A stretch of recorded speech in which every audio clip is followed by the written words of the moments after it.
අද චතාරික සමයේ 3 වන සතියේ අඟහරුවාදා දිනය මාර්තු මාසයේ 25 වෙනිදා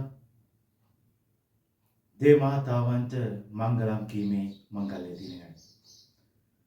ප්‍රියදර සහෝදර සහෝදරිනි, අද අපි සභා මාතාවක් හැටියට දේව මාතාවන්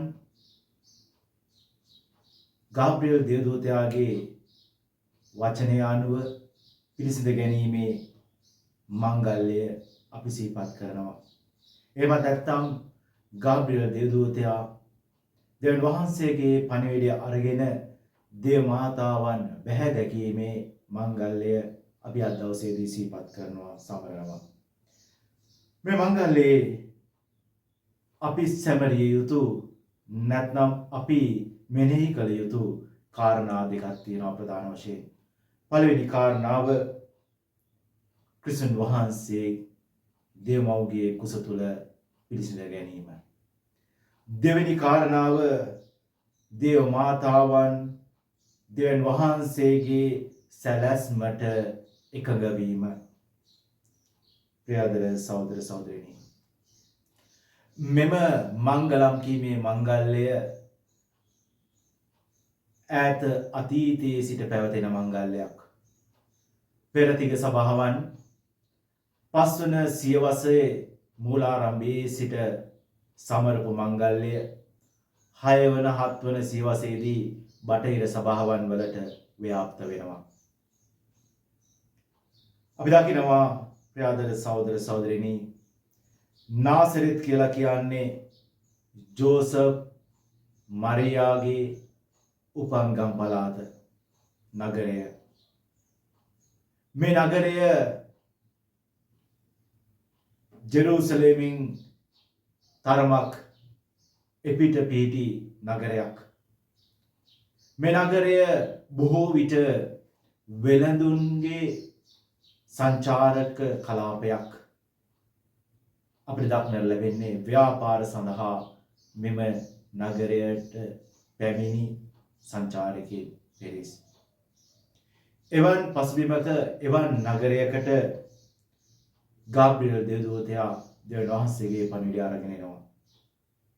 ප්‍රියදර සහෝදර සහෝදරිනි, ගාබ්‍රියල් දේවදූතයා පැමිණි සෑම අවස්ථාවකවම අපි දකිනවා දෙවියන් වහන්සේගේ අති විශේෂ පණිවිඩයක් මේ ලෝකයට අනාවරණය කරනවා. අපිට උදාහරණයකට ඕනනම් බලන්නට පුළුවන් දානියල් දොස් ප්‍රසාදීවරයාගේ පොතේ 8 වෙනි පරිච්ඡේදයේ 15 සිට 16 වෙනි වගන්තිවල පැහැදිලිව සඳහන් වෙනවා දෙවියන් වහන්සේ ඉදිරියේදී නැත්නම් අවසාන දිනයේදී විනිශ්චයේදී මතු දිනයකදී මේ ලෝකයේ සිදු කරන්නට යන දේ පිළිබඳව කෙරෙන අනාවරණය. ප්‍රියදර සහෝදර සහෝදරිනි, සාමාන්‍ය සරල දීපයතක් ගත කරපු කාන්තාවක් මරියා, යෞවනියක්.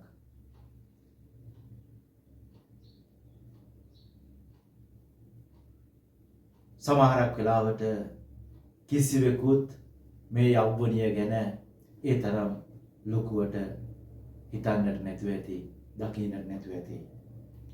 නමුත් දෙවියන් වහන්සේ ඇයව තෝරගන්නවා කීකරුකමේ අති මහත් විප්ලවීය වෙනසක් මේ ලෝකයේ තුල කරන්නට, කීකරුකමේ විප්ලවයක් කරන්නට. අද අපි දකිනවා දේව සේවය සඳහා සුදුසුකම් ගණනාවක් අපි හොයනවා, සලකා බලනවා. උගත්කම වෙන්නට පුළුවන්,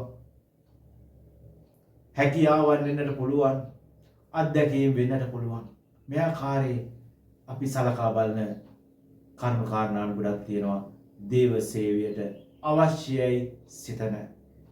නමුත් දෙවියන් වහන්සේට අවශ්‍ය වන්නේ සැබෑ ලෙසම දේව සේවය සඳහා කීකරුකමයි විශ්වාසයයි පමණයි. කීකරුකමයි විශ්වාසයයි. ප්‍රියදර සහෝදර සහෝදරිනි, දෙවියන් කෙරෙහි විශ්වාසය තැබීමෙන්, දෙවියන් කෙරෙහි නැත්නම් දෙවියන් වහන්සේට පක්ෂපාතී වීම තුළ අපිට ක්ෂණික ප්‍රතිඵල නොලැබෙන්නට පුළුවන්.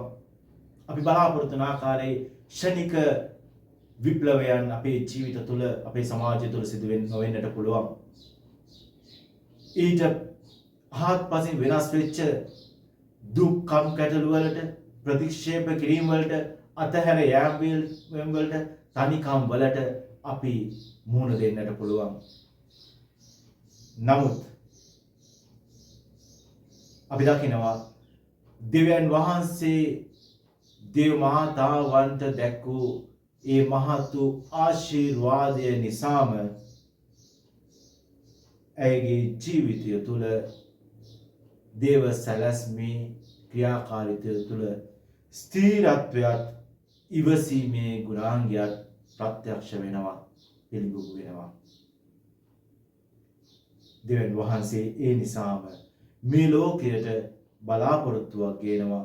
ක්‍රිස්තුස් නම් තම පුත්‍රයාණන්ගේ මරණය හේතු කොටගෙන මරණය සහ උත්ථානය මගින්.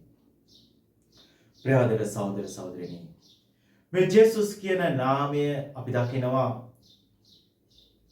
හීබ්‍රු භාෂාව තුළ ජෝෂුවා කියන නාමයට සමානකමක් පෙන්නනවා.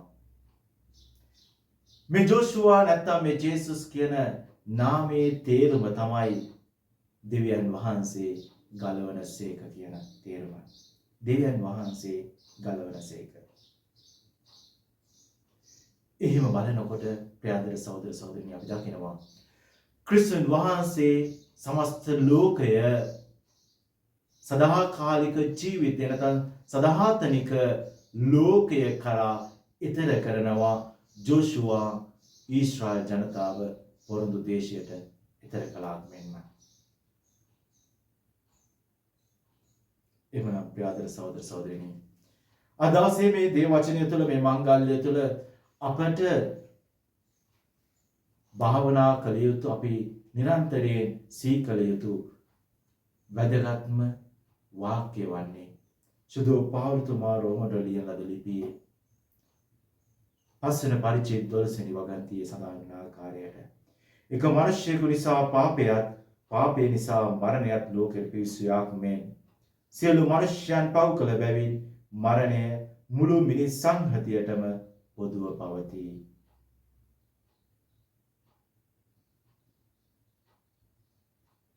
ප්‍රියදර සහෝදර සහෝදරියනි, මුළු මිනිස් සංහතියටම මරණය පොදුව පවතිනවා. නමුත් මේ අද අපි සමරන මංගල්‍ය තුළ ගැප් ගත්තේ ඒ මරණය පරාජය කරලා ඔබට මට බලාපොරොත්තුවක් ඇති කර දුන් ස්වාමීන් වහන්සේ. එනිසා අපි ආඥා කරමු මේ මංගල්‍ය තුළ ඔබටත් මටත් කීකරු කමේ විශ්වාසයේ ස්ථිරත්වය තුළ ස්වාමීන් වහන්සේත් එක්ක ඊතර වෙන්නට, ගැලවීමේ සාක්ෂිකාරයෙක් වන්නට, පංගුකාරයෙක් වන්නට වරම් ලැබෙන්නට කියලා. ආමේන්.